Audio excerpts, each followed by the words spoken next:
Welcome everybody to Bitcoiner's Guide. This is the show that we wish we would have had when we first started learning about Bitcoin, so we made it for you. We're your hosts, Big Sean Harris and Plan Marcus. We are joined today by Mr. Heart Pace 2000, FF2K. Guys, how's your trades going? How's it going, Sean? It's going. Did you buy the dip? I mean, we just had the news of I don't know when this is coming out, but we just heard that Binance is taken. What do you say? How do you say that? They're taken to court. Yep, getting sued by the SEC, and even Coinbase is getting sued right now. Maybe we can talk about it. But yeah, time to buy the dip. Yep, that's how the trade is going. That's how the trade's going right now. Well, just to give everyone a little timestamp, today is June 6th, 8:40 a.m. Eastern time. That's where I am. I don't care where you are. I do care where you are a little bit, if it's somewhere cool. And we're just out here having a good time talking about Bitcoin today. We're excited because FF, dude, we've been trying to get you on for like 2 months now. And it was either your schedule, my schedule, or Marcus's schedule. So we're happy that we finally got to sit down and talk with the OG himself. I'm no OG, but listen, I'm glad to talk Bitcoin. I haven't talked Bitcoin in a while with too many people, you know. Haven't had too many conversations. I missed the conference this year, and I don't go to any meetups, and most of my contact with Bitcoiners is over Twitter or Noster. You know? Noster. Yeah. Noster, whatever the hell. How's that going for you? Because I'm having a tough time. I'm not gonna lie. You know, I love the idea. I make an effort to post on there every once in a while. It's pretty cool. I mean, people send me sats, you know.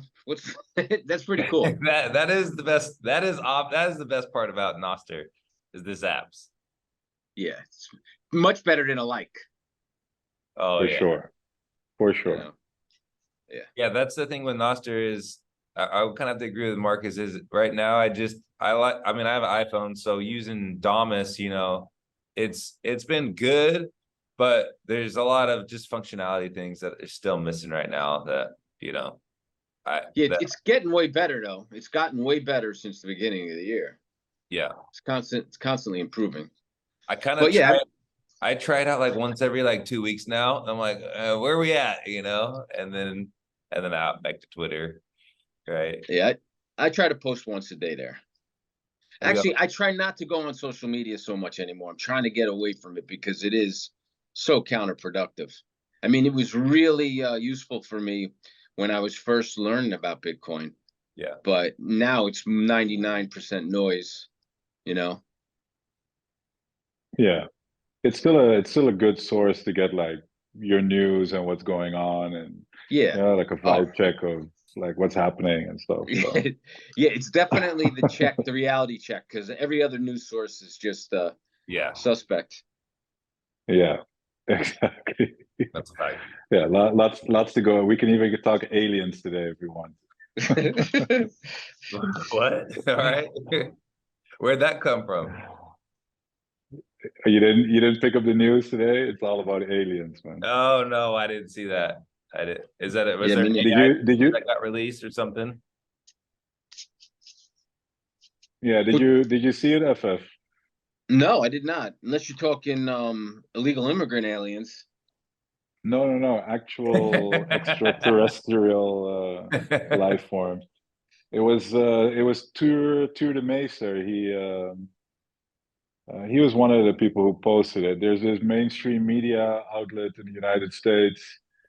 They reported that some, and I mean, don't quote me here, like I'm not an expert, but it was something in the case that some high-ranking former intelligence and Navy pilot or whatever, he's now like the whistleblower, saying that he had first-hand accounts of other people telling him that there are like programs going on, that the United States has actual downed or crashed UFOs, including dead pilots, like dead aliens inside the aircraft. What? Yeah. Well, they've been saying that And forever. That's they're true. breaking the story, you know. And like if you look over the past 12 months, there've been more talk like from official, quote unquote, official sources saying that there are some UFO sightings and pilot, and it's always just like one pixel on a screen that's moving, right? It's never Yeah, like why is it always the worst everybody has like quality, right? Like it's yeah, never caught in 4K, you know. and it's always over US soil, you know. It's like in that movie where they say like, how come like whenever aliens come to Earth, they always come to the United States, you know? So, but I don't know. I think it's like a giant psyop, and they're gonna use this. I don't know for what, but yeah, I don't I'm know. gonna have to I look thought you into guys it. heard it. I mean, it was one of the topics on Twitter today, so I figured you guys must have seen it. That is an interesting thing to think about. Like what, you know, as like the more I become a Bitcoiner, the more I become a contrarian, and the more I become like a, I guess, quote unquote conspiracy theorist. So it would be interesting if the government was throwing out certain psyops, which I'm sure they are, to like keep like on the same vein where it's like, okay, we have the Democrat and Republican psyop where it's like it's just kind of bread and circuses between these two things that keep us distracted. Then are they throwing out these alien psyops to keep us unfocused from the money printer, you know? I think it's more. I think it's more. They would release a psyop like that to see it, to discount you. If you bought into it, then they would, you know, classify you as a nutcase. Look at this guy. He's into he believes this space alien bullshit. You know, that's what I would think it would be. You know, something so. I'm more. I thought it was either they could use it to like argue this is why we need a space force, or I remember I remember when during the Iraq war, there was also this stuff where they showed like footage of like Iraqi soldiers who were saying, "Oh my God, the U.S. has like this weapon. There was no tank, there was no helicopter, but our vehicles just melted." And in the end, it turned out that I was like fake as well, you know. But it was meant to scare the other Iraqis who were listening and watching that news as well. Like, oh my God, the United States has some new weapon. You know, it could be like misinformation to like scare your enemy or whatever. It could be anything you can use it for. But yeah, Yeah. anyway, yeah, I don't know. But yeah, you're right, Sean. Like because of like Bitcoin Twitter, you do become like super suspicious of like everything. We're a bunch of conspiracy Others. theorists now. That's all it is. Listen to all this stuff. But it's all right. I don't believe anything at face value anymore. Yeah. Nothing. Right. Yeah, there's like Same. it's almost like, okay, what are they telling us and what's the propaganda behind it? Yeah. Yeah, what's the angle? What's the incentive for them to say this? Yeah. The agenda. Yeah. For sure. Hey, maybe just to kick it off, right? Like, can you? I mean, like I know you've been around for a long time because by the time I got to like Bitcoin Twitter, you were like one of the first, like in that group of like first Bitcoin maximalists I started following. You know, at a certain point, you realize, okay, wait a second, there's this group of like hardcore Bitcoiners, and Yeah. like you have like this epic avatar. You know, I don't think you've ever changed it. I see. I mean, you did add the laser eyes to it, obviously, but Yes. I even see some other accounts using that avatar now, and I know it's like you're the original one, as far as I know. Yeah, there's a good story behind that. Number one, I'm not an OG. I came in at the end of 2017, and Okay. yeah, and if I'm a maximalist, that's only because I did do some shit coining and learn my lesson, right? Yeah. So it's not like I'm pure or anything. It took a while for me to figure it out. But now it's like, you know, I'm at a point where I mean, it's so much shit out there. It's so much to filter through every day. Every scammer, everybody promoting something stupid. And you can see, you know, once you've been around for a while, you can see what everybody else's motives are. You know, everybody has an agenda. And you know, I don't want to be any part of that. I don't want to get involved in anything. And I think, you know, I'm here for one reason. I mean, I want to see Bitcoin succeed, and it doesn't have to succeed tomorrow. You know, I know this is a long game we're playing, Right. and you know, I don't want to slow that down by being a scumbag, by promoting anything other than Bitcoin. Because as far as I'm concerned, none of these currencies have any value. If you think an altcoin has any value, then Bitcoin scarcity means nothing. Yeah. Right? I mean, that goes right out the window. What does scarcity mean? These are accounting systems for digital units, right? There's no value there unless there's a network of people that value one of these networks and the scarcity of the units to be distributed. So what do you So say to I'll play. people like, Okay. Yeah. I was just gonna Go. say, Go. I was seeing there's this, I think like Majid is his name or something, and he was saying, you know, well, the maximalists who say that it's only Bitcoin, you know, that's an authoritarian take, and it's not a decentralized take. You know, like, what do you say to people when they?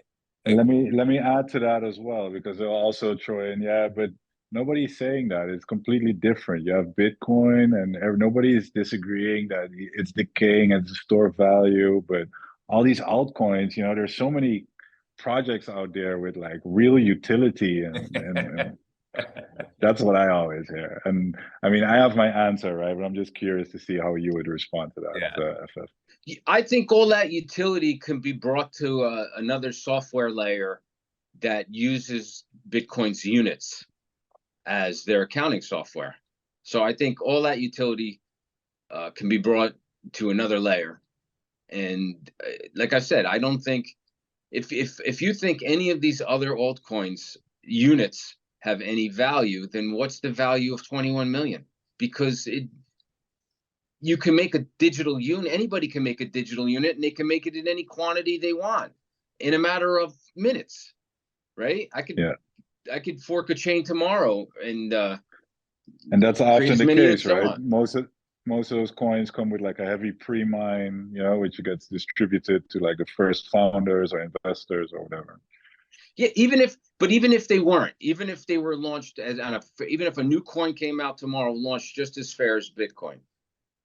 Right. You know, if you think that has value, then Bitcoin scarcity has no value because these are just digital units.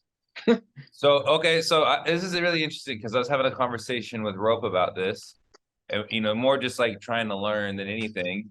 And I think that, you know, the question was basically why can why can absolute scarcity only be achieved once? Like, why can't someone else create a coin that has absolute scarcity as well? Because now it doesn't matter if it's more units, it's more digital units. I mean, if we're talking this is money and this is what we're going to base value on, and it's going to be like a metric system, 21 million, you know, and everybody's going to be able to depend upon the denominator. If you believe in another denominator, another network, then I don't see the value in the hard cap, because you could just keep doing that. Yeah. Right. Then you're just diluting you know, the world's value between all these different networks, and that could go on forever, right? In perpetuity. Yeah, it's like once you break like kind of like that precedent is the word, maybe, I don't know, then who's to say you won't do it again and again and this again? Is it. This is it. This is the world's one chance at a decentralized money. This is it. If we fuck this up, we're never going to have it again. Ever. I mean, no, this is it. This is our one shot. Yep. Yeah, I'm completely with you. Yeah. But you haven't told us about the avatar or the name yet. Oh, the avatar. Just to get that out of the way. Do you remember White Rabbit Bitcoin? Who's that? Do you remember? No. Okay, White Rabbit Bitcoin. He was a popular guy when I first came around, and he created it for me. He made the avatar for me, and I liked it right away, and that was it. I used to have this. It was the same avatar. He just put the helmet on my face. So there is, you know, I do have a picture of that avatar. Okay. It's like a little cartoon, you know, from Apple or whatnot. Right, He just put the helmet on my that's where it's face. from. And then I just Cool. embraced it because everybody that changes their avatars all the time, I can't keep track of them. Like I don't know. No, Like I same know here. you, Marcus, from your avatar. Yes. Right. Exactly. That's like the worst part about going to a Bitcoin conference is you're like, someone tells you their name, you're like, oh, like, can I see your avatar? You know? Yeah, you gotta kind of like wear a shirt with your avatar, except for you, Sean, because you just need to put on your high top. Yeah. But And what yes, about the name Fart Face? Where did that come from? that came from I joined Twitter. Yeah, I joined Twitter, I want to say in like 2010, 2000, whenever it first came out. And I heard about it on a radio show. I think it was like Jamie Foxx who was advertising it. It was like promoting it. And so I just set up I didn't think this was like when social media first just started taking off, and I really didn't want to get involved in it, but this was a new one. So you still had a BlackBerry back then. No, I never had a BlackBerry, but I had a Droid or an iPhone at that time. And so I signed up on the Blur, and I just created that username. And you know, people have told me over the years, why don't you change your like my kids, man? I got fucking 30-year-old children. My you my dad? Yeah, they send me my tweets. I mean, I just got like I get feedback from my and their daughters. They think I'm like out of hand. Like I shouldn't say the shit I say. But I'm like, they follow you on Twitter too? Yeah. That's why I'm anonymous. I mean, I want to say shit that I can't say in polite company, in business company, in, you know, I just want right, wrong, or indifferent. And, you know, I get schooled all the time on all kinds of stuff, you know? Yeah. Dude, that's what's the best part about Bitcoin Twitter is like you show up to Bitcoin Twitter, you're like, yeah, I know. Or you first go like, oh, I don't know a lot. And then you start thinking you know a lot. Yeah. And then you make some opinion and someone just like boom, boom, boom, boom, boom, like 5 points. And you're like, oh, okay.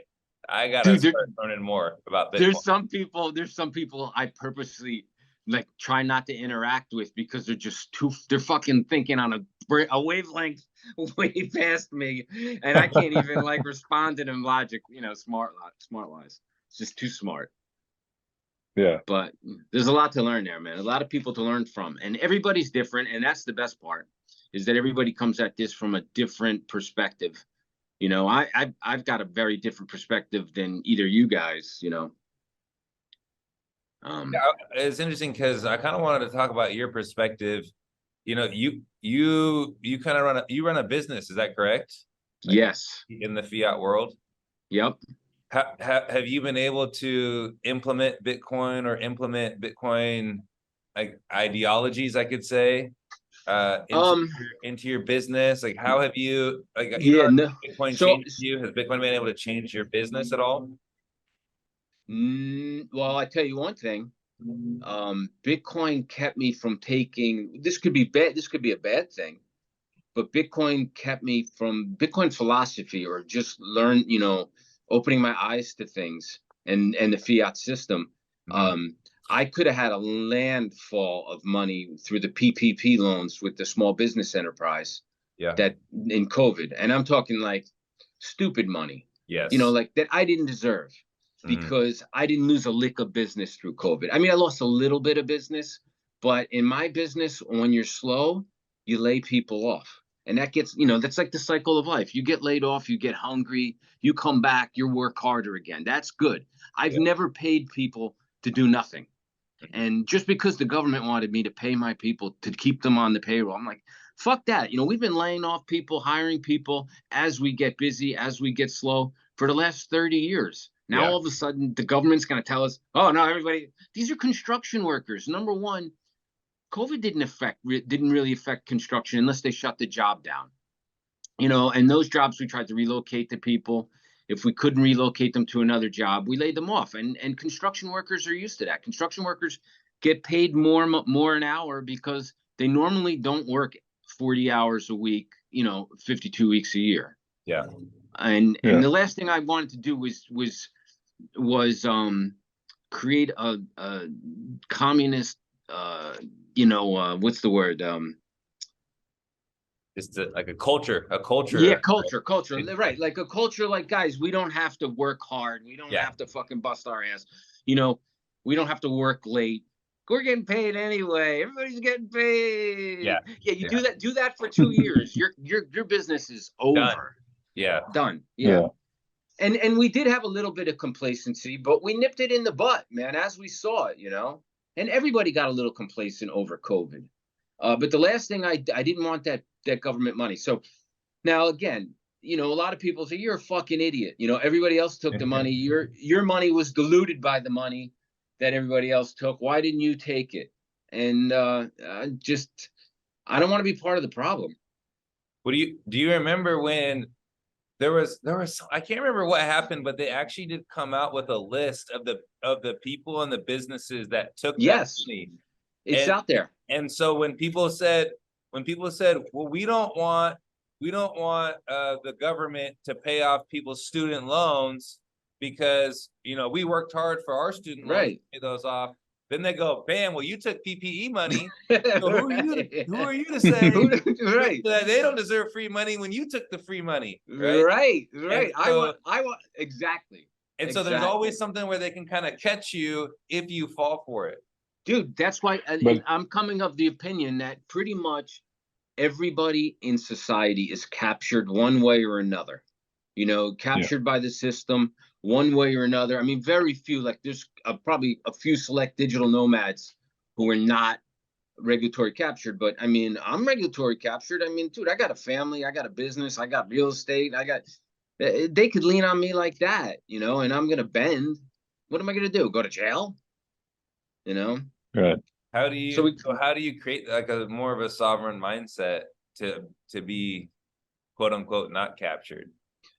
I look at it personally like I have silos. Like I have, here's my Bitcoin silo and here's my fiat silo. They're two totally separate things now.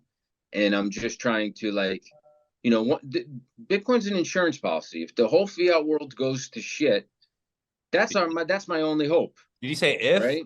Did you say if? Well, it's functioning. I mean, it's a slow train wreck, and we're all heading over the waterfall. You there? Yeah. We're all heading over the waterfall eventually.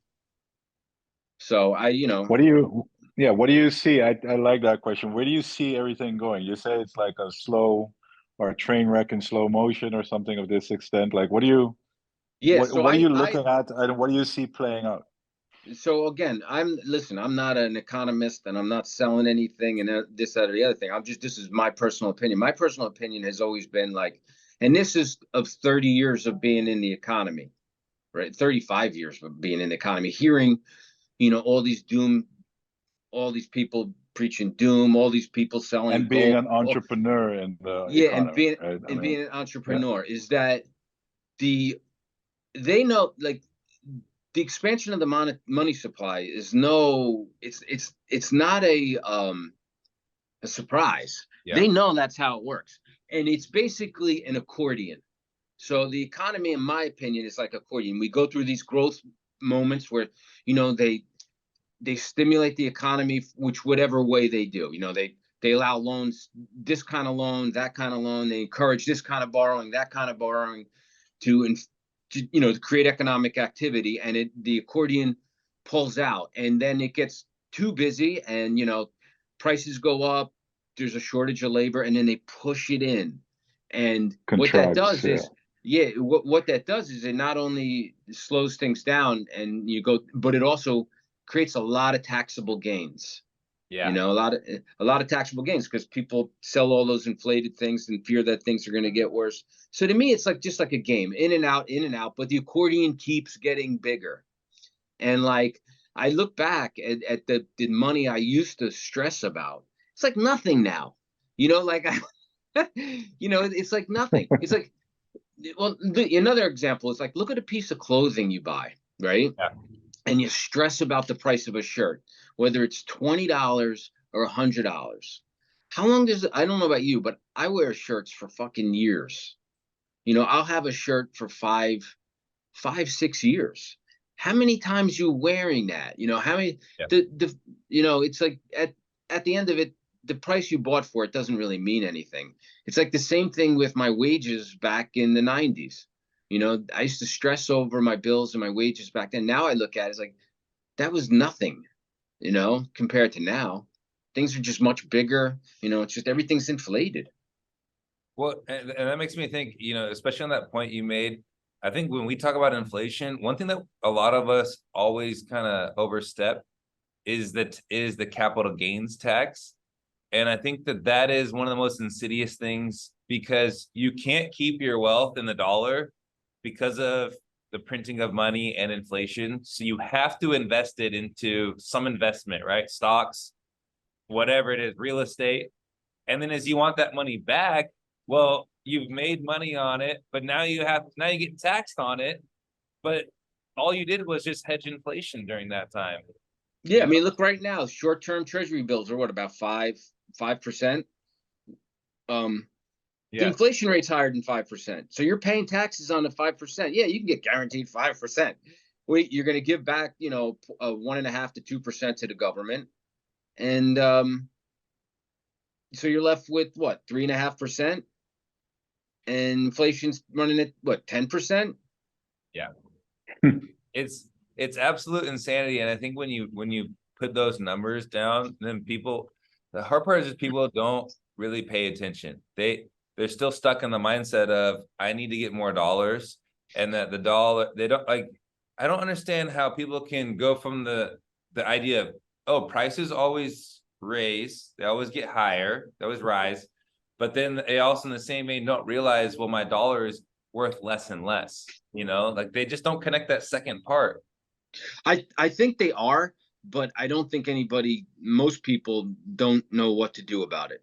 Like, they definitely see the inflation, they definitely see their wages going, not going as far, but they don't necessarily know what to do with it. Most people that I know in the fiat world, you know, don't think of Bitcoin as a viable option yet. Yeah. You know, when it pumps, they ask me about it, but when it's correcting, they don't. You know what I mean? Some people do, but most people don't really see it yet. Yeah. I think that's why I say this is going to be a long road, and it's such a fun road, man. There's a lot to look forward to. There's a lot of excitement. So going back into, you know, you and your history, Marcus and I always have this thing where, you know, Marcus says that, you know, engineers understand Bitcoin a little bit better and faster. When you're in construction, do you have an engineering background?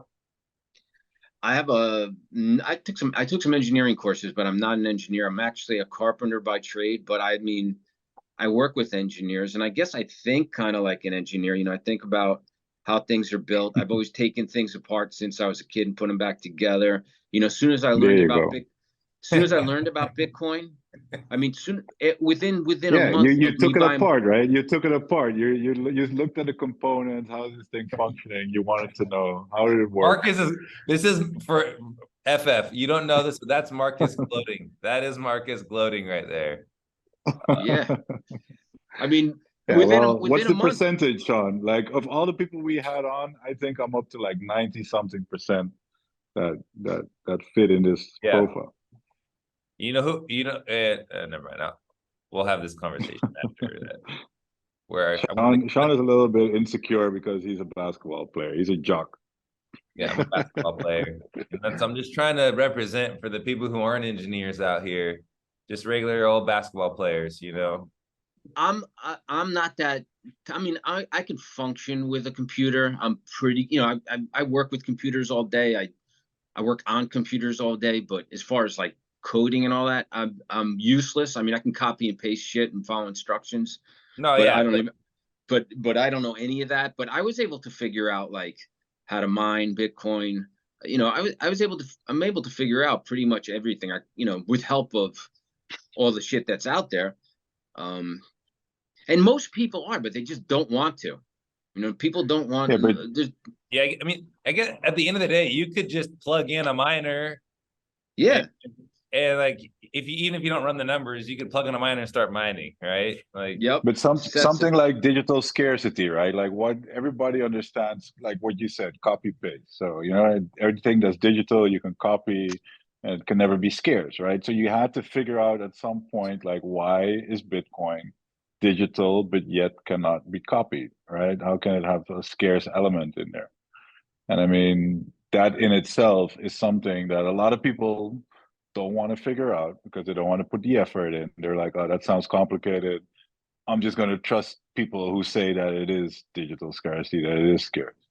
I don't see you for somebody that's like that. Correct me if I'm wrong, but you probably went in there and figured out, okay, well, how can Bitcoin assure that it's actually digitally scarce, that there's only 21 million? Correct? Or Yeah, yeah, no, yeah. I mean, I can't read the code, but I listened to enough people, but I did on my node. You know, I did put in that function, whatever it was, that tells you the yeah. the block height and how many coins have been distributed so far. Um, but I mean, there is a level of trust there because again, I can't read the code, but there's enough people out there who are doing the same thing that I trust that they know what the fuck they're looking at. You know what I mean? There's enough eyes on this thing Yeah. that know how to read the code, that know that there's never going to be more than 21 million out there. I am skeptical about a lot of the trading on all these centralized exchanges. You know, I think there's a lot of Well, paper Bitcoin out there and a lot of bullshit out there. well, there definitely have is. you been following the Binance news today, yesterday? Yeah, I read the article. All the charges. What's your yeah? Yeah, I'm pretty sure they're Are you probably up to no surprised? good. No, no. How could anyone be surprised, right? Like, Yeah. No, I'm not surprised. I think honestly, all that shit's got to go. All kinds got to die, and I'm ready to. I'm with you, man. but how? But Yeah. it's just like how there's like a million Pepe coins, there's a million dog coins, there's a million food coins. It's I like, just think enough people, you know, just like I think enough people will get rug pulled that eventually, just like me, just like you, they eventually figure it out. And it's just going to be a filtering effect every 4 years. You know, a new class comes in, 10% of them figure it out, they stick around. It's just every 4 years you hold on to about 10% of the people that want to I that believe in separation of money and state and a neutral currency. I will say this though, you rarely heard of anyone in 2017, 2018, 2019 that came to Bitcoin without buying an altcoin, right? Without buying any of those. Then Saylor came along in 2020 and didn't buy any altcoins and then started explaining it. And a lot of people, Yeah. and then there was more Bitcoin maximalism stuff going on. And then it's like, then you're just seeing regular people like, no, I've never bought an altcoin before. Like I've in 2021, it's like, yeah, I'm class 2021, never bought an altcoin. I'm like, oh, this is different. Like this is really new, Like Yeah. people are coming and they haven't bought any altcoins and they never plan on to, and they don't have that FOMO. And I was like, okay, this is a different stage in Bitcoin than I've seen before. Yeah, I think some of the early guys are like that too. There are some Yeah. early ones that never bought any altcoins, figured it out from jump. But yeah, if you came around in 2017, I mean, It was yeah, hard. I would say Bitcoin only was a rarity. Yeah. Yeah. It was a minority. And I always take when people say I only bought Bitcoin and never bought any. I always take it with a grain of salt, and not to discredit anybody there. And I'm sure there's people who really only did buy Bitcoin, but I still think a lot of people get drawn in by number go up, right? Yes. And Yeah. during a bull run, you look at the prices and you also look at all the other shit coins, and a lot of times they'll be pumping harder than Bitcoin.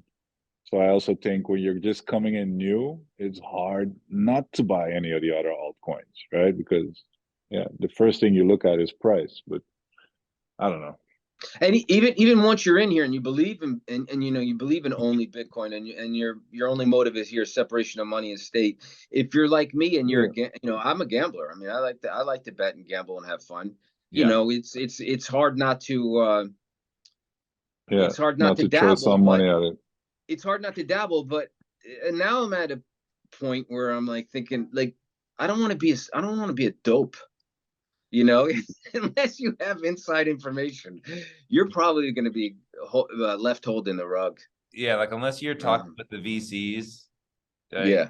But then if you are the guy talking to the VCs, you're the one doing the rug. Right. Like right. That's what, like, I like to go to the casino from time to time, but at least I know I'm having a fun night out with my buddies or my friend, you know, like it's right. not and be in a room by myself trying to flip something and then like losing all my Bitcoin on it, you know? Right. And right, I agree 100%. Yeah, you kind of know what the odds are at a roulette table. You know, I don't know what they are, but they're a little less than 50% because good. they got green. And when you win at the casino, you win against the house. You're not winning against some mom who put it, like some single mom who put in her whole retirement into Shiba, you know. And unless you hit really big, you don't have to fucking pay taxes. So it's like betting on altcoins, unless you have inside information, you're a mark. Yeah. And if you get lucky, you got to pay taxes. You got to give, you know, you can't hold an altcoin long term. So you're going to be paying ordinary income in America. You know, be ordinary. It's a short-term capital gain. Yeah, exactly. That's in the US. That's not applicable to me, for instance, though. Yeah. But well, you can't do anything over there without a VPN. Yeah, here in Bali right now. Yeah, I'm in Bali. Without a VPN, I can't do anything. But for instance, you guys always flip out when you guys hear about like taxing unrealized gains. That's like, oh, that's insanity. Imagine that, right?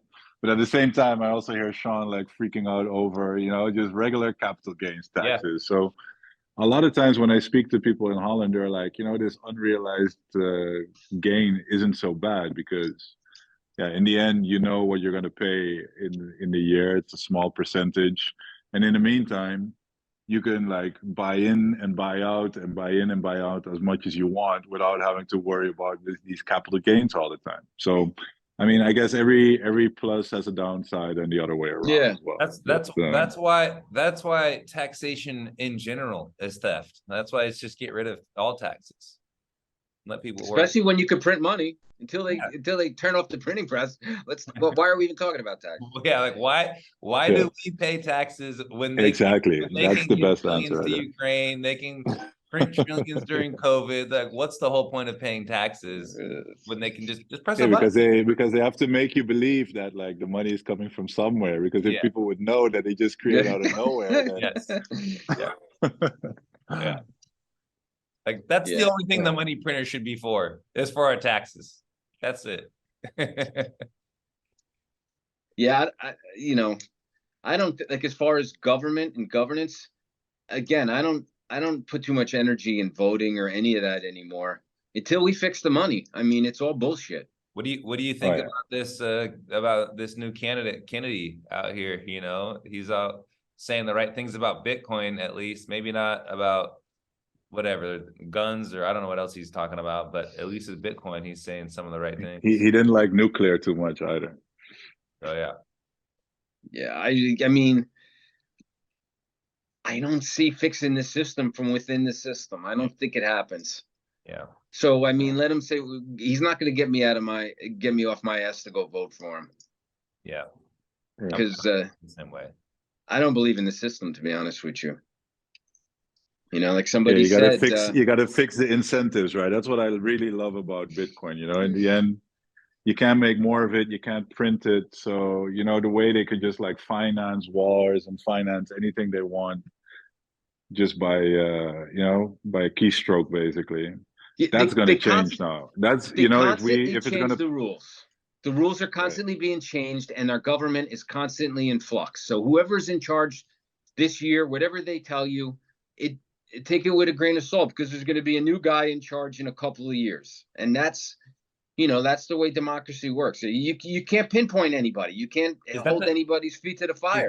Is that in essence, is that the flaw of democracy? Is like that like, yeah, you don't get That's by design. That's leader, by design, in my opinion. That's not a flaw. That's the Yeah. founding fathers' design. It's like they knew, hey, there's one guy over there and a couple lords, and they're getting everything. How do we make that a, you know, how do we split that up a little bit more? Maybe amongst 1,000 people rather than 20 people. And I think that's what democracy is. I think it's just a ruse that makes people think that they have a say, but you don't. I mean, there's so many mid-managerial governing people in the system that really make the decisions. You know, the people we see on TV, I mean, watch C-SPAN. It's just a big glorified fucking meeting where everybody's going to get back to everybody. You know, I'll get back to you with that. I'll get back to you with that. Nothing ever gets done. Oh, They just sit around and talk. And then when a bill is written, it's so long nobody can read it. yeah. And it's by design. Everything is by design. My brother, who he's not a Bitcoiner, but he has one really good saying. He goes, America's favorite pastime is bureaucracy. And it's like, and you see it in sports even nowadays, because like you watch a basketball game or a football game, and what do? They got the replay going. Oh, what's the replay? We got to watch this replay for the next 5 minutes, you know? And so it's just like everything is just a slow bureaucracy, and nothing changes and nothing gets fixed. You know, it's pretty crazy. I don't know though. I have a question for you, FF. Like, for you know, like when I was in college and university, whatever, I don't know what the American term for is, but you know, like back then, I still kind of saw the world in this utopian way, that there is something like democracy and, you know, belief in the institutions and in freedom of press, and you know that everything was kind of working. It wasn't perfect, but you know, Yeah, me it too. was working as a democracy and stuff. And then like it was only, I mean, I was in my late 30s by the time I found Bitcoin, and that really just like ripped like the band-aid off, and I started seeing the world for, you know, the way I see it now, which is a lot more like a lot more skeptical. Well, And yeah, I mean, it's not very rosy, you know. It's kind of infuriating at times, you know. So I feel like I'm getting to a point now where I can be like, okay, you know what it is? It's just like the world apparently has always been this way. There's always going to be like 70 or 80% of people who are going to be sheep, and they're never going to figure it out, and they're going to keep believing in this, and they don't want to hear the way it is, or they're not going to see it. Maybe Bitcoin will change that. I don't know, right? Because I mean, Bitcoin is spreading this new narrative, and it's working pretty well. So maybe it will change. I don't know. But like, were you somebody who always saw it, or did Bitcoin made you see this? Or like, I'm just curious. Is it something that comes with age, maybe, you know, because maybe you just need to get older to figure this stuff out? So ever since I was a kid, I never believed anything anybody was telling me. You know, I was raised in a Catholic household, and you know, the church was way too much for me. I didn't buy half of it. You know, I appreciate the church and what they do for people, and you know, and everything else, but I was very skeptical. I've always been skeptical of everything. And so Bitcoin, you know, started. I've always was skeptical of central banking and the financial world. And you know, I lived through the 2008 crisis, all that. Bitcoin came along. It was too good to be true. You know, it really is. It's too good to be true. It really and so, but I put in the work. I put in the work that, you know, now I feel that it's for real. You know, it's not bullshit. But what really galvanized me was fucking COVID. The reaction of governments around the world, what we just lived through, coordinated, is you can't make it up. And anybody that denies that, and how they separated society, and how some people look at it one way and other people look at it another way, it's all, you know, I don't believe anything. I mean, we were told so much stuff that you knew wasn't true, but they swore it was true. They you know, they used the media, they used everything to try to convince you certain things were true. And now we're all finding out that a lot of it wasn't true, or they didn't even know what the fuck they were talking about. They were just telling us that because somebody else was telling them to tell us that. You know, there were so many lies. and they were pushing lies forward. I mean, even like the simplest lie at the beginning of COVID. I remember Fauci. It was funny because he was like, you don't need to wear a mask, because they were lying, saying, oh, you got to get, because they're trying to get PPE or whatever, like the Yeah, 'cause mask. they didn't have enough of them. They didn't have They enough. didn't have of enough them. of them, right? And then they come on, they say, oh, we actually lied. We told you didn't need to wear them, and now you have to wear 2 of them, and then so now they're lying on the other end of it, right? So it's just like, for me it was like the whole 9/11 thing, and then the Iraq and Afghanistan wars. Then you're right, you had the 2008 financial crisis. Those were all like, I was following that on the news, and like my radar, like it was like obvious that you're being lied to constantly. I wonder if it's easier to see too, because you're It's not just from the US, right? Like, Yeah. from the United States. And so we kind of grew up with this programming, you say Oh, the yeah. allegiance every day in school, and you're Yep. doing all those things, and then you don't realize, like, oh, maybe this isn't as good as what it's advertised to us our whole lives. Yeah, I think people in general want to trust their government, want to trust their authority figures, but and that's why they go along with most of it, because the idea that they can't trust them, that's just too difficult to deal with.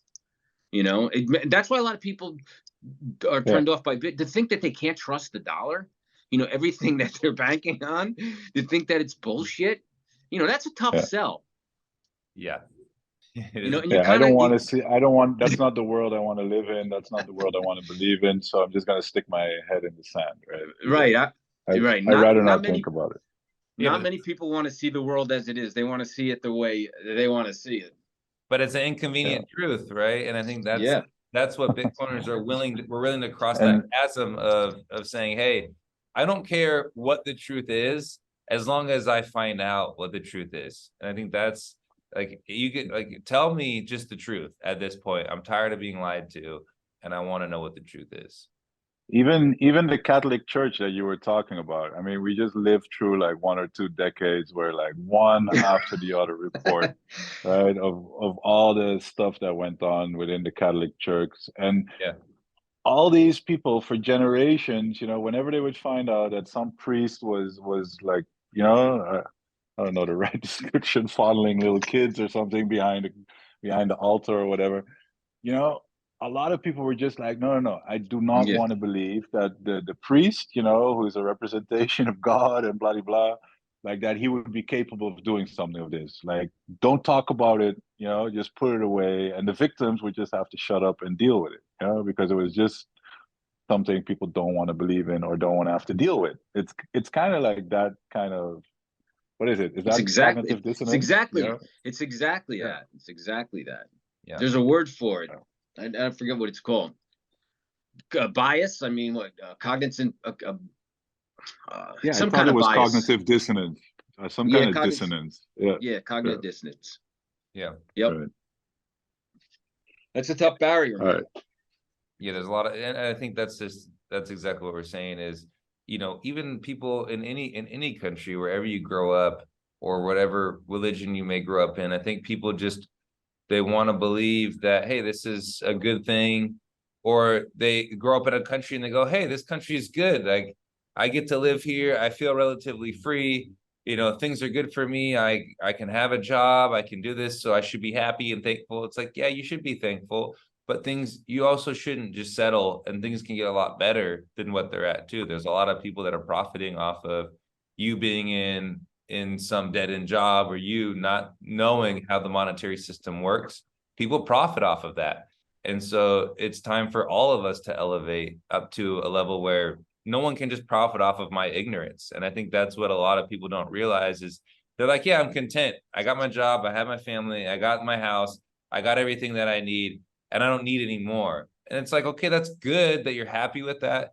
But in the same vein, you should also know how people are stealing from you, because people are stealing from us. And then if you know that they're stealing from you, try to find a way where they can't. And that's where Bitcoin comes into play, obviously in all of our opinions. Yeah. Listen, it's a parallel system. It's the hope for my children. and you know, and me and my retirement. I got the next. I figure I got the next third of my life. You know, I probably lived almost 2/3 of my life, and I got the last third now. And I'm planning for it, and Bitcoin's a big part of that. Bitcoin and my health. I mean, when you get to be, I'm just over 50. You know, you really start to think, especially if you want to be around to see this whole revolution. Yeah. You want to be healthy, so that's where my um, emphasis is right now. Trying to improve myself, keep myself active. Don't want to be sedentary. Ice, Got a lot of are you doing ice baths or? no. I hate cold weather, man. I can't do that. Dude, you should try Yeah. it out. But here's what the Finnish do. I learned this when I played ball in Finland, is they would do the sauna. So a lot of people miss this in the ice bath. Is you need to, and they miss it with the sauna and they miss it with the ice. You need to combine the two. So what they do in Finland is they go 15 minutes in the sauna, then they hit the ice water for about 30 seconds. Then they hop back in the sauna for 15 minutes, then go to ice water. They do that for about 4 sessions for about an hour. And you got to drink a lot of water. Dude, it feels incredible. That'll change your life, man. That's Seriously? Yes, it feels insanely good. I don't know if I could go into that cold bath. I've seen it, man. Yeah, I but lose my breath. no, Try yeah, it, you'll dude. be fine. Try it. And you just build yourself up to it. And if you've been in the sauna for 15, it's a lot easier to go in that cold water, right? I think that's because you're burning up hot, and it's just this hot to cold therapy that really shocks the body. And not only does it shock the body, but it's just healthy overall. And it makes you feel good right in the moment, and then you feel good. Obviously, it's good for your health overall. It's really good. Yeah, but I'm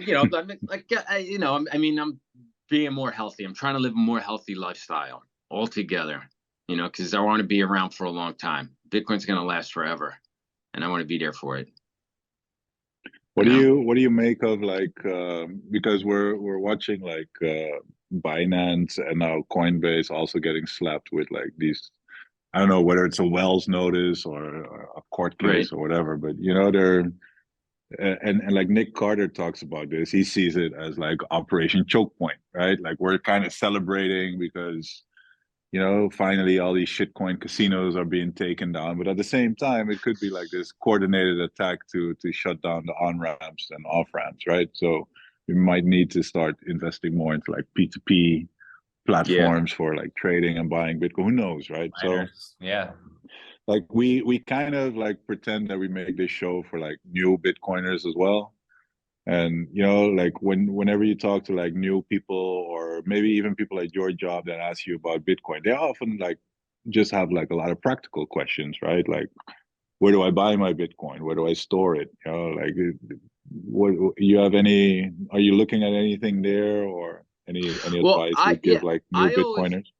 I always recommend to people either Cash App or Swan. You know, only Bitcoin only on ramps or off ramps, and I haven't heard them have any issues. It's just these exchanges that are selling all these different digital tokens. And I've always been of the opinion that on the roadmap to success of Bitcoin is all those things going out of business, because I don't think that altcoins have any value. You know, I think they're great for experimentation, I guess, but I eventually think they all got to fail. I mean, I think it's a race towards zero selling Bitcoin. And plus, how many coin have already out there? 19 million are already, out in the wild. The actual Bitcoin. Yeah. How many have 19, more than 19 million have been mined. Yeah, for sure. And like you said, peer-to-peer, there's plenty of peer-to-peer platforms popping up all over the world. Every year there's a new one coming out. And so, I mean, I think that's where it's got to go. I mean, I think everybody has to learn to self-custody. I mean, I don't think Bitcoin has any value. Well, Bitcoin held by others is stupid. Why have Bitcoin if you're going to let somebody else hold it? It defeats the purpose. You're just speculating on the price. Bitcoin, yeah. So I mean, that's a long road to get there. We're not going to convince everybody all at once. Like I said, say a million people come in every 4 years. If we hold on to 100,000, you know, that get it, because it's a roller coaster. You know, this thing tests you. It makes you learn. Either you sell at a loss, or you dig in and learn why why you want this thing to succeed. Yeah. And I think that happens every cycle, every 4 years, or you get more people with more that figure it out, that'll put in, and it's not that much effort to self custody. I could let me tell you a funny story. So a boomer friend of mine, I convinced him to convinced him to buy Bitcoin a few years ago, in like maybe he paid around 7,000. When it started to run up, he got nervous and he sold at a gain, right? Maybe he sold it like 15 or 20 grand. Then COVID hit, and he got some money from, I don't know, some check he got from them, and he was able to cash it on Cash App and convert it right to Bitcoin. So he had about $4,000 in Bitcoin on Cash App after this, from like free money. He doesn't know what to do with it. He doesn't know anything about it. So this guy, one night, he's on some social media. He gets a DM message from an Asian girl, right? No. Yeah, yes. Yeah. Now this is a 60-something-year-old guy. I've had to hold his hand. I've had to hold his hand with everything. So he gets a DM from an Asian girl. He's a little lonely, whatnot, whatever. She takes him on to WhatsApp. They start communicating. She convinces him that her and her aunt are like these seasoned crypto traders, and they do all this research. And she got this fucking guy this guy is the guy that prints emails. You know what I mean? No. He's that technologically inept. She got this guy to download a wallet, off the App Store, take his Bitcoin off of Cash App, put it into there, then then go to some fucking exchange I never even heard of before. In fact, I couldn't even get on it. He called me to ask me if this was a scam. And I tried to get onto the website that he supposedly had his coins on, and I couldn't even get on it through my firewall at work. So I figured it's something unscrupulous. But yeah, so then she convinced them to send like 2,000 and 4,000 to this thing, and she did a short trade with him. They shorted XRP, and he made like 20% in 5 minutes. So that's when he calls me, because he wants to know that this is a scam. I'm like, dude, you're never getting that money. You went short. I said, eventually she's going to have you go long something. Either one of two things is going to happen. And I got to call him back to see what happened, because this just happened. I said, either one of two things can happen. She's going to have you go long something that she's on the other side of, and you're just going to end up holding this digital, whatever it is, an NFT, who knows what it's going to be, but it's going to end up being, pretty much worthless. Or whatever that exchange is that showed you made a 20% profit. You got some numbers on a screen, but there's nothing in the back of it. And you can't never get those coins back. Yeah. Right. But so when I was, that story, you know what that tells me? That story tells me that if somebody has motivation, they'll figure it out. So that guy figured it out because of his dick, right? I mean, that's how he figured it out.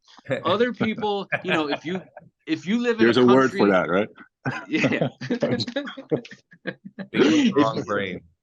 If you live in a country that's you're suffering through 25% inflation, you can only take out so much out of the bank a day. You figure it out. People in America, though, most of us haven't figured it out yet.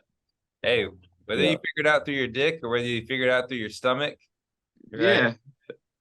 We're gonna figure it out.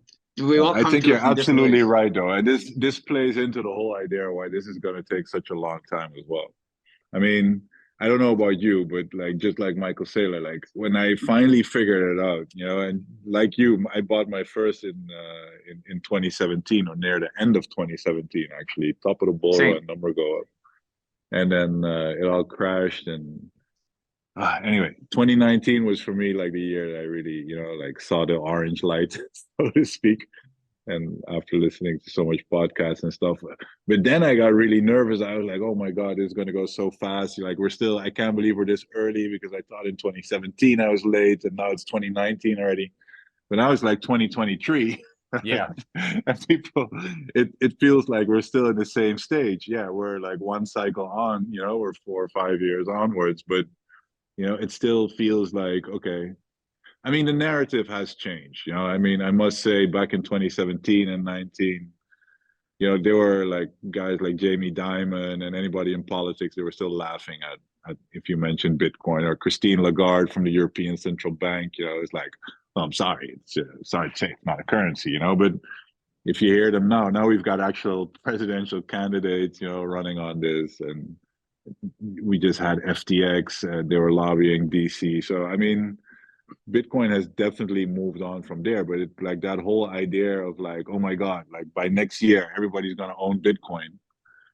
That's definitely not the case, and I No, really agree with you there. It's gonna come from, because it takes real work to understand, and you need to figure this thing out from multiple levels, right? It's not only like the practical, but also all these people who just look at it as some kind of extra stock you can invest in, and all these altcoins are just other yeah. stocks, and some have utility, and Bitcoin has its meme function.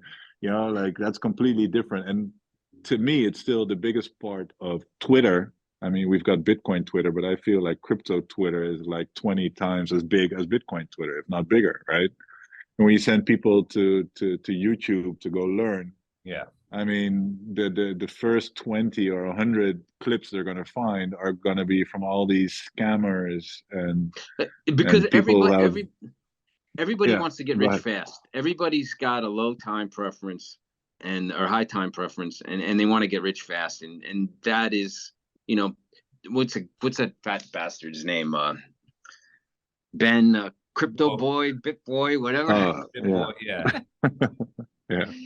I mean, if you follow him, you'll see he's just like teasing people, trying to get them to FOMO into whatever he just bought. Yeah. Right? He's like the new Richard Hart, man. It's like what he's doing now with that Ben token is like, and then he's also dressing up in Gucci and stuff. It's like, it's I almost can't like a believe this. formula. Like I don't know how regular people can't see that. It's like, dude, you got this fat guy, he's overweight, he's peddling you some altcoin that's never gonna work, and he's Yeah. rushing you into it and trying to get you to rush into it, and he's telling you because it's gonna pump, but he's trying to rush you into it because he's trying to dump on you, and people just don't see it.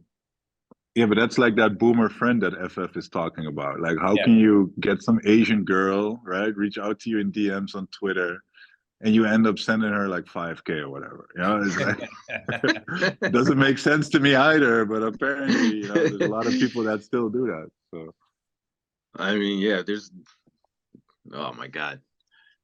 All right. Well, we normally like to finish with 3 different questions. We got a little bit of time still, so we'll start off with question number 1, and it is FF. What did you read or listen to that finally made you swallow the orange pill? Well, I mean, the Bitcoin standard changed the lens I view the world through. Yeah, it did. I mean, the whole time preference and saving, and how you've seen like things in the real world change since we've left the gold standard. I mean, the Bitcoin standard changed the lens I see the world through. yeah. It's funny because I just had a buddy in Spain, and I was telling some other friends to read the Bitcoin standard out there because it's translated in Spanish. And then yesterday, I hadn't told him, but he's kind of been like a Bitcoiner, an altcoiner guy. And I was trying to get him to really focus on Bitcoin when I was out in Spain. And then he sent me a picture of the Bitcoin standard, and he goes, this is literally yesterday. He goes, have you read this book? He's like, I'm sure you have, but it is amazing. I was like, not only have I read that book, I just talked with Safety a couple of weeks ago in Miami. I was like, dude, it's cool when people start to really focus in, then you can see that change where it's not investing anymore, right? It's Bitcoin is my savings, and how that totally switches up. Yep, and absolutely. And then also, I mean, I fell right down the rabbit hole. I read all the different books that kind of related to Bitcoin, like Sovereign Individual, The Fourth Turning, you know, all those different books. Layered Money I kind of liked, but I really didn't like. I mean, it would, because I had heard him on so many podcasts. I kind of, when I was reading it, I kind of heard it all already. Right. You know, but and When Money Dies. When Money Dies, yep, absolutely. Yeah. There's a lot of good books out there. What about the ones from Antonopoulos, like Mastering Bitcoin or? Well, Mastering Bitcoin is very technical. I read like the beginning of it, and I have a copy. But I read all those little books. I forget what they're called. They're like smaller ones, but they're all like all his lectures. Mm-hmm. That was very good. Even like and the quotes of Satoshi, right? There's a book like that. I can't remember the name of it, but yeah. I personally still always really like Gigi's writings a lot. You know, from 21 Lessons, but he also just like does these different write-ups and stuff. Articles. I mean, yeah. To me, I don't know. Who's your favorite like Bitcoiner in that sense? Because Gigi is definitely in my top 3 for sure. I don't really have a favorite. I mean, I like them all for different reasons. I don't really have a favorite. I mean, Mr. Hodl's one of my favorites. I've known him since the beginning. Matt Odell, another one. I mean, the people that they're my favorites only because I've been able to, during my, let's just call it voyage, they were here before me, and I was able to reach out to them and ask them questions and stuff like that. I mean, Safety, awesome. Met him a couple times. Pierre Rochard, another one. You know, those are the kind of guys that I admire. Oh, and I also shout out to Dieter Bob, or what's little Chihuahua, little Chihuahua. Are ye Dieter Bob? Yeah. I mean, I know a lot of people don't like him, and he's fucking definitely rough around the edges, but he is who he is. He doesn't try to pretend to be anybody but himself, and I mean, you gotta fucking love that. Yeah. He never tried to sell me anything. Yeah. He told me that I was gargling Preston Fish's balls once. It's funny because not many people know that you were blocked by Preston for memeing him. So yeah, he's ruthless. He's relentless. Oh yeah. I like that for sure. Yeah, we need that. He's definitely a character. We need that. Yeah, but we only need one of those. We don't need a whole army of Dieter Bobs. We just need one. Dieter Bob himself, right? Like, No, but it's this whole culture, right? Like, okay, we don't. Maybe that's why you were hesitant too about like who's your favorite Bitcoin, because you know there's this saying, you know, like slay your heroes, or we don't have any heroes in Bitcoin. Well, you know, like nobody. What's his name was my first big influence. What the hell's his name? Greg Zadge. Come on. No, blonde-haired guy. Greg Foss. Mimble Wimble. Was the Mimble Wimble? Remember he freaked out on Trace Mayer. Trace Mayer.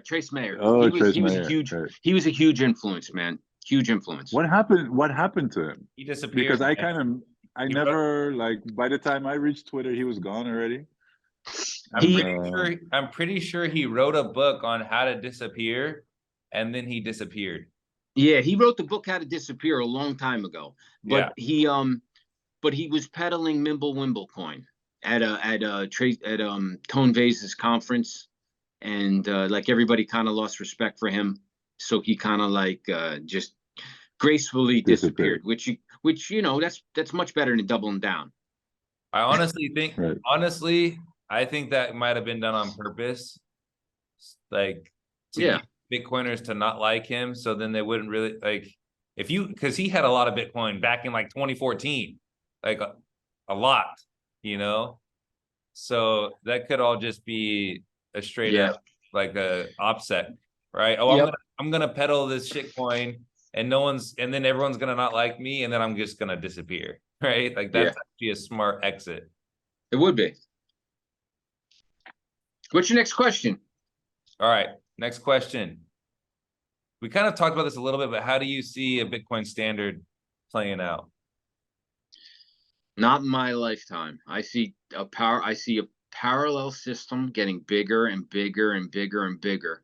And then eventually, it might be in my lifetime, who knows? Eventually, people will start to think of things in Bitcoin value rather than rather than their different fiat currency values. Like, I think that will become the standard around the world. Rather than me giving you the exchange rate for your local currency, I'll just tell you it's this much Bitcoin and you'll know. Yeah, like this is 15 sats, right? Yeah. Like, imagine when we're paying, it's, oh yeah, that meal is 15 sats. It's gonna happen. And when it does, we're gonna be like, wow. Here's a couple sats for you. Yeah, like 1 cent was not even close to 15 sats, right? Well, I always think like people are zapping 21.69 sats on Noster, right? Yeah. And you hear about that like in 2009, 2010 when there was faucets with Bitcoin and people were just throwing around Bitcoin. We might in like Max 10 years guys are giving away 10,000 Bitcoin on a laptop. Yes. Yeah, in 10 years, people are gonna be, you gave away 69 sats. What are you, a jerk off? Yeah. He was like, I was doing it for every a day. meme, for a meme. Yeah. For shit. And then it's like, yeah, but then I just replaced that the next day in my DCA, Yeah. Right. All right. Well, let's do it then anyway. We usually don't like the number game, but you said not in my lifetime. What do you see Bitcoin doing in your lifetime, price wise, purchasing power wise, whatever? Like what will a Bitcoin get you if you live another 20 years? If I live another 30 years, let's say if I live another 30 years, let me see. So that will be like I'm doing the math. Yeah. Well, you got to figure in 30 years the dollar's going to lose its value. Another 99%. halvings. Another 99% in 30 years. So I don't think what will be like the block subsidy be then? In 30 years halvings from now. Gotta pull that up. I don't know, but it's going to be a small thing. So yeah, I mean, you could look at it that way. If the block subsidy now gets you 23,000, and that's going to be half 7 times, so would that be like 23,000 to the 7th power? No, that's not how exponentials work. Times 2, times 2, times 2. Right. Yeah, I'm guessing. I don't know, like 3 million.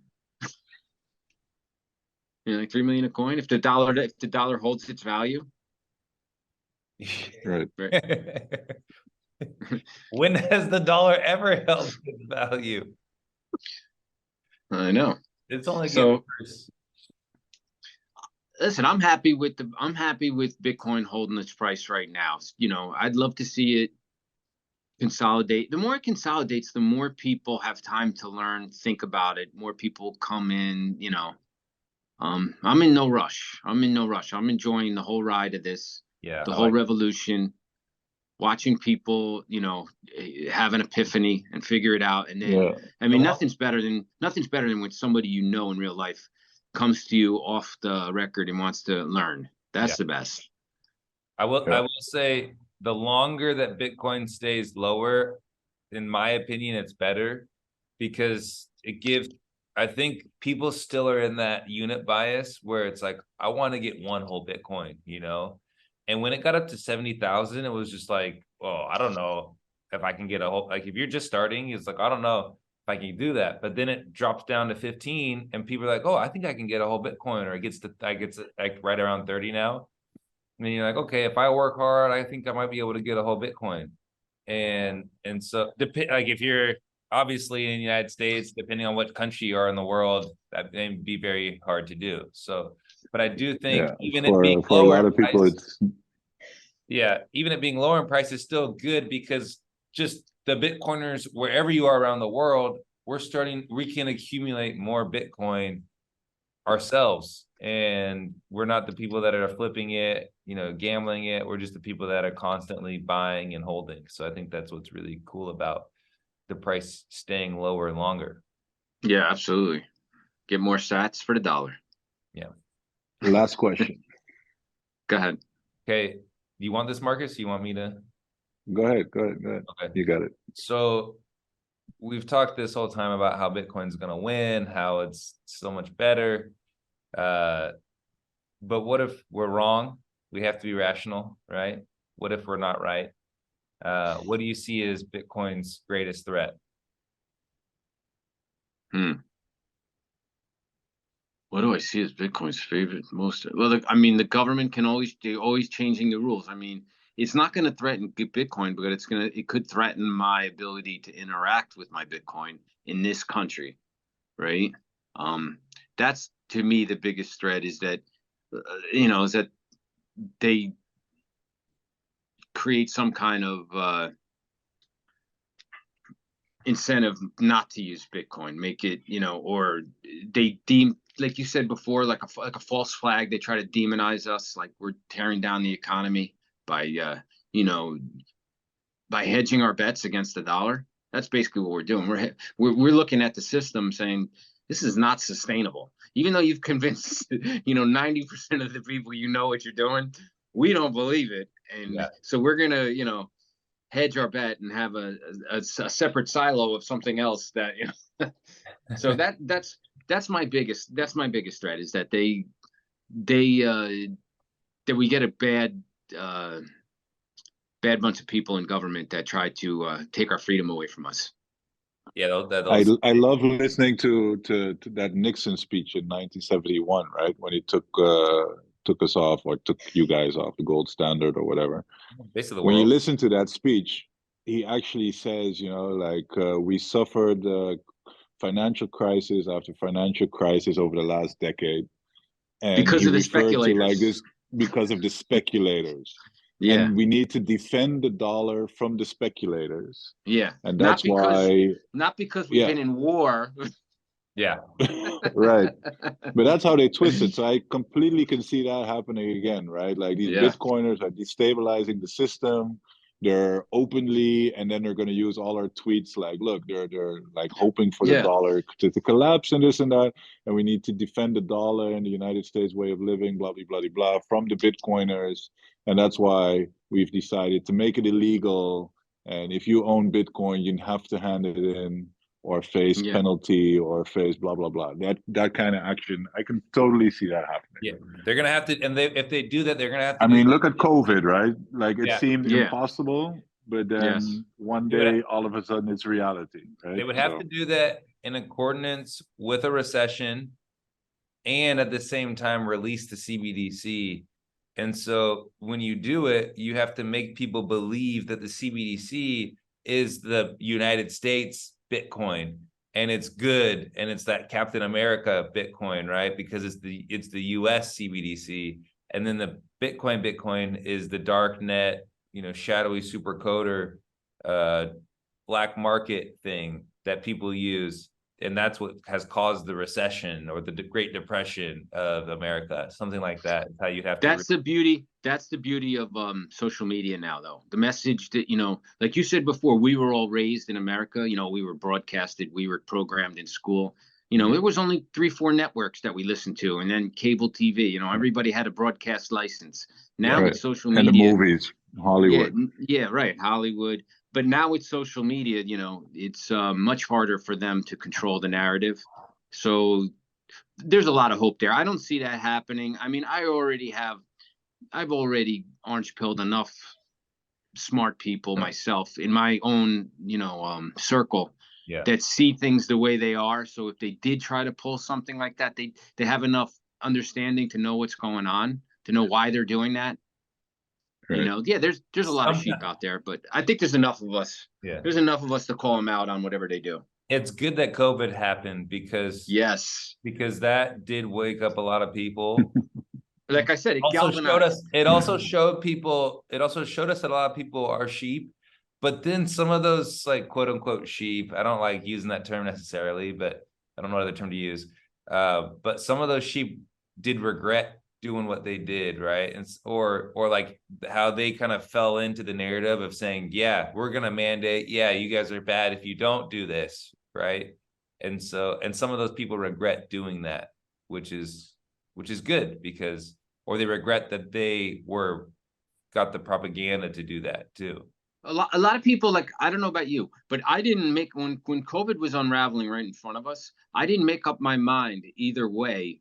Yeah. In the beginning, I was very neutral, and I watched things play out, and I did my research, and I listened to everybody from every side, and when I finally thought about everything and I made an individual decision, I actually wrote a little write-up about why I was choosing my own individual path, how I was going to go about living through COVID. I wrote up a little thing. I sent it to all my friends. I might even have published it on Twitter or whatnot. And I'm glad I did, because everything that I wrote in the moment while it was unraveling live, I was right to think what I was thinking. You know, I was right on with everything. I mean, I didn't, but I waited, I waited like a month or two to listen, to understand, to listen to both sides. Yeah. And it was very evident that there was a big push on trying to get me vaccinated. Oh, yeah.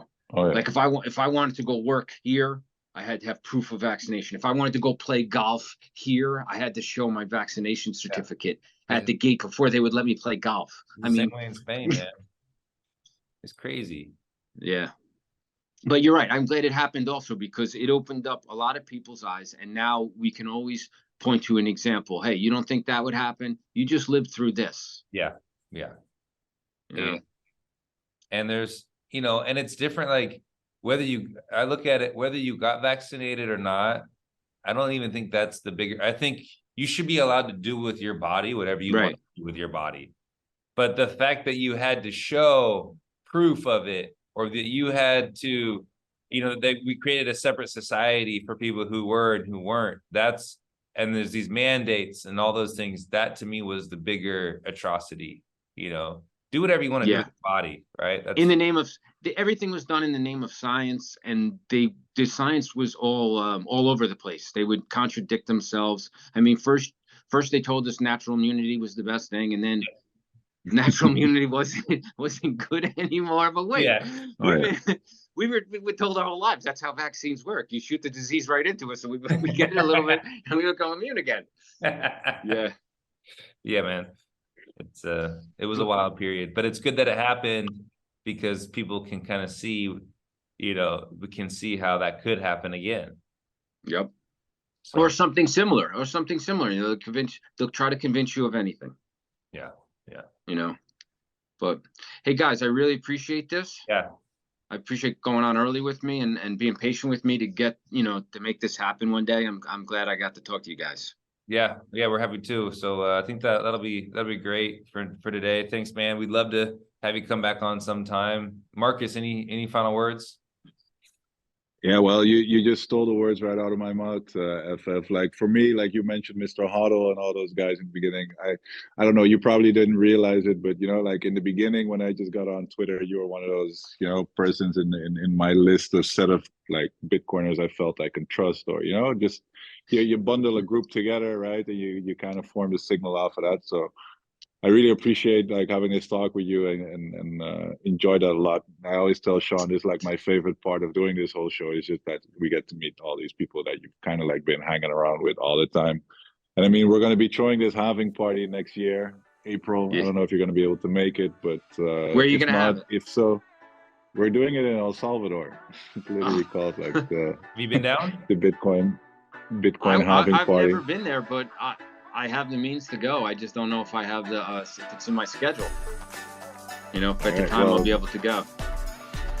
Come on, but I would go. It would be awesome. It would be awesome to drink a beer with you there, or whatever your poison is. But yeah, it would be cool if one day. I mean, I have yet to go to my first Bitcoin conference. Sean has been like doing like all of them for years already, but I just went to some local meetups in Amsterdam. But yeah, I look forward to meeting guys like you, man. I enjoy, I mean, just like you said, you don't get to talk to a lot of Bitcoiners, but when you do, the time flies. I can't get enough of it. So I look forward to the day to meeting you in person. So thanks for your time. You got it, guys. Thank you, man. I'll talk to you guys later. Keep in touch. All right. All right, sounds good, man. All right, take it easy, Sean. Thank Okay. you. All right, well, we're over and out. Over.